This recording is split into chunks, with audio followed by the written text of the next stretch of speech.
Now, the last time Hollywood tried to make a popcorn flick with campy, comedic, over-the-top, summertime-style action and big movie stars turn a profit on the big screen, we got this garbage. Yeah, that's Argylle, starring 4.5 minutes of Henry Cavill. And it was rightfully dumped in the movie-going graveyard of February. In Formula One, it is known as the graveyard. Now, while Argylle left no signs of life in pop culture, it did leave a gaping, wide-open hole in this year's action movie release schedule. Nothing's left, just a gaping hole. And to be honest, even 15 modern Guy Ritchie movies couldn't fill that void. We both know that I'm not very popular. But speaking of filling holes, Ryan Gosling. That's me, Colt Sievers. That's right, everyone's new favorite Hollywood sweetheart is now taking a page out of Dwayne Johnson's book in becoming a tried and true modern action hero. We just start from the top. Honestly, I feel like The Rock's agents are kicking themselves right now because 10 years ago, this might have been his role. Did you bring the cavalry? Woman, I am the cavalry. Especially since he may already have connections to Fall Guy's main lead actress, Emily Blunt, who starred alongside The Rock in Disney's failed The Jungle Cruise live-action, direct-to-streaming bullshit movie. Who brings a submarine to the Amazon? Fire! Now, shit-talking The Rock aside, let's talk about the movie in question today. Fall Guy. In 3, 2, 1, action. With a plethora of direct-to-streaming action movies being pissed out into the abyss of the internet this year, it's easy to get a poor taste in your mouth. See what I did there? However, I love to say it, guys. This one is different, folks. Starring Ryan Gosling and Emily Blunt alongside Winston Duke, Kraven the Hunter, and a dog who makes the one from Fallout look like an absolute intern. This film really does pack a punch. Shit. There's a Call of Duty Zombies joke in there somewhere. I just couldn't write it in the script. Anyways, the film centers around the relationship between director, stuntman, and lead actor as they work on a big-budget, Avenger-level movie set that's clearly making fun of modern sci-fi films like Dune Part 2. لسان الغايب لسان الغايب لسان الغايب لسان الغايب لسان الغايب. Now, the stuntman and director are played by Emily Blunt and Ryan Gosling, respectively, and they're the highlight of this story. That's her, who I just so happen to have a major crush on.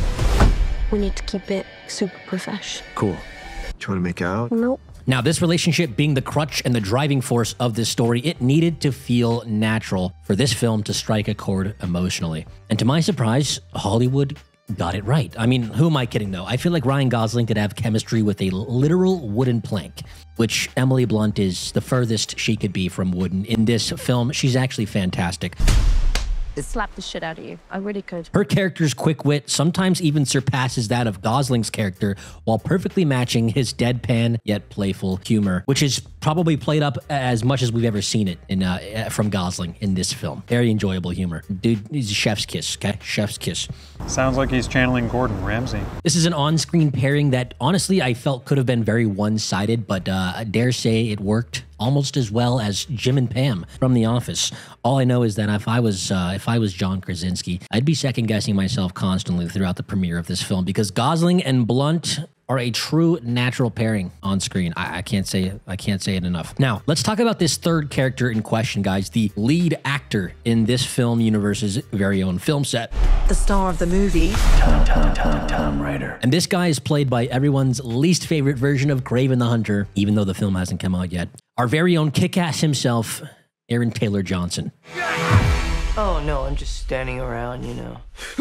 No, not. While his role is overshadowed by Gosling, that's kind of the point, he is playing the direct foil to Gosling's stuntman character and serves his purpose as a cocky buffoon, bringing even more pathos to the pseudo-revenge story of our main character, heartthrob, adrenaline junkie, again, played by Gosling. Now, when it comes down to it, Aaron Taylor Johnson does a fine job despite not being in the film nearly as much as he maybe should have, and he brings an over-the-top classic Hollywood douchebag energy that really rounds out the cast and adds to the zany cocaine-fueled energy in this movie. He's really fun. He's just a fun guy in this movie, okay?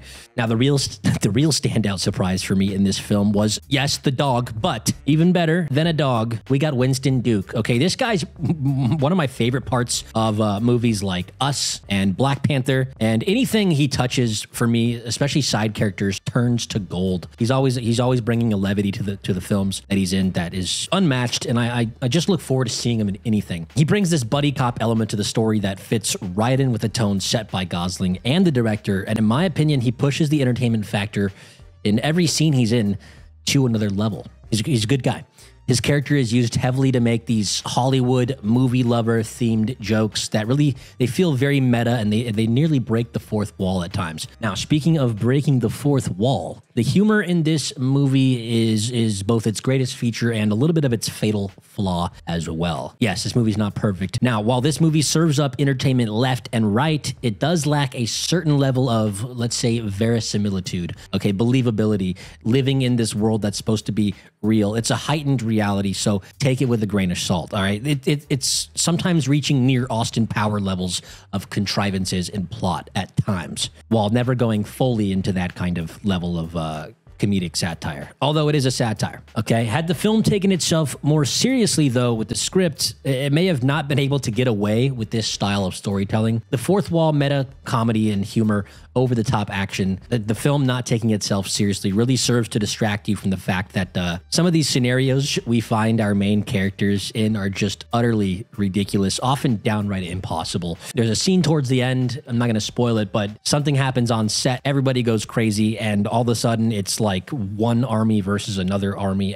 Where do these factions come from? We don't know, but it's funny, okay? It is. Now, with this being said, the film does make up for these contrivances with these subtle comedic details and really satisfying callbacks that had my theater laughing and even clapping after the climax of the film. The scene at the very end, which is almost like a post-credit scene in a way. At the end of the day, what I'm really saying here is don't take this movie too seriously, because it certainly doesn't take itself as such.